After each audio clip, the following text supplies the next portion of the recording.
días. Es un gusto saludarles hoy, este día sábado 6 de abril. Mi nombre es Catalina Robles del grupo de oración Los Ángeles de Dios. En este día vamos a estar compartiendo la lectura del Santo Evangelio según San Juan, del capítulo 7 de los versículos 40 al 53. Y empezamos en nombre del Padre, del Hijo, del Espíritu Santo. Amén. Muchos de los que escucharon esto decían: ¿realmente este es el profeta? Unos afirmaban: este es el Mesías. Pero otros decían: ¿cómo va a venir el Mesías de Galilea? ¿No dice la Escritura que el Mesías es un descendiente de David y que saldrá de Belén, la ciudad de David? La gente pues estaba dividida a causa de Jesús. Algunos querían llevarlo preso, pero nadie le puso las manos encima. Cuando los guardias del templo volvieron a donde los sacerdotes y los fariseos, le preguntaron: ¿por qué no lo han traído? Los guardias contestaron: nunca hombre alguno ha hablado como este. Los fariseos les dijeron: ¿también ustedes se han dejado engañar? ¿Hay algún jefe o algún fariseo que haya creído en él? Pero esa gente que no conoce la ley son unos malditos. Les respondió Nicodemo, el que había ido antes a ver a Jesús y que era uno de ellos. Dijo: ¿acaso nuestra ley permite condenar un hombre sin escucharle antes? Y sin averiguar lo que ha hecho. Le contestaron: ¿también tú eres de Galilea? Estudia las Escrituras y verás que de Galilea no salen profetas. Y se fue cada uno a su casa. Palabra del Señor. Gloria a ti, Señor Jesús. En este día, hermanos, vamos a estarnos enfocando en los primeros versículos de la lectura, ya que si la leen cuidadosamente está un poquito larga, entonces no requerimos de tanto tiempo. Entonces vamos a estar compartiendo un poquito de los primeros versículos, en donde nos habla de cómo desde en aquellos entonces muchas personas hablaban o escuchaban hablar de Jesús. Nos dice el primer versículo, dice: muchos de los que escuchaban pensaban de Jesús que era un profeta. Algunos otros lo reconocían como el Mesías. Y algunos otros no creían en él. No creían ni que era profeta ni que era el Mesías.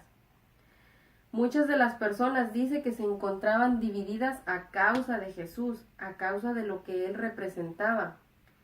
Y si nos ponemos a meditar, si desde en aquel entonces las personas estaban divididas, es más o menos lo que nosotros podemos ver en nuestros tiempos. Por ejemplo, no vamos lejos, ni siquiera tenemos que ir con los hermanos separados, los protestantes, los que van a otras sectas, porque en nuestra propia iglesia nosotros estamos divididos. Y la pregunta del millón, ¿no? ¿Cómo o qué piensas tú de Jesús? ¿Quién es Jesús para ti en tu vida? ¿Quién es Jesús para ti en tu familia? ¿Cómo o de qué manera das testimonio tú de Jesús? Porque si nos ponemos a pensar, quizá nosotros mismos, tú, yo, también pensemos lo mismo de Jesús. Quizá para nosotros solo es un profeta, así como lo era en aquel entonces para muchas personas.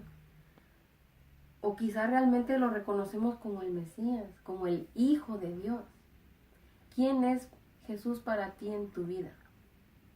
En este tiempo de Cuaresma se nos invita a reflexionar mucho sobre el acercamiento más a Jesús, en que demos un paso más, de que si ya tenemos un camino con Jesús, que demos un paso más, que vayamos caminando más y más, acercándonos más hacia esa conversión o ese arrepentimiento.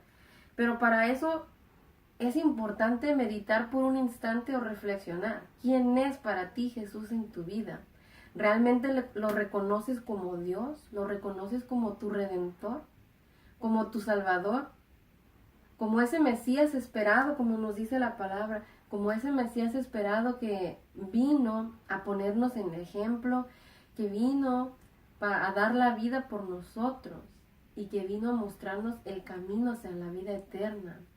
En este tiempo de Cuaresma, hermano, es un muy buen tiempo que se nos hace esa invitación, como a lo largo de todas estas lecturas que se han estado leyendo en estos días de Cuaresma, siempre se nos invita al arrepentimiento, a la conversión, se nos invita a conocer más a Jesús, a que poco a poco vayamos siendo ese vivo reflejo o ese testimonio de Jesús en nuestra vida, con nuestro ejemplo, ya que no sé si te ha pasado alguna vez, quizá muchos de nosotros tomamos este tiempo de Cuaresma para dejar quizás el café, un ejemplo, ¿verdad? Muchas personas, yo he escuchado que dejan el café, o quizás los dulces, o los chocolates, o la soda, vamos a poner la coca, que es algo muy común, pero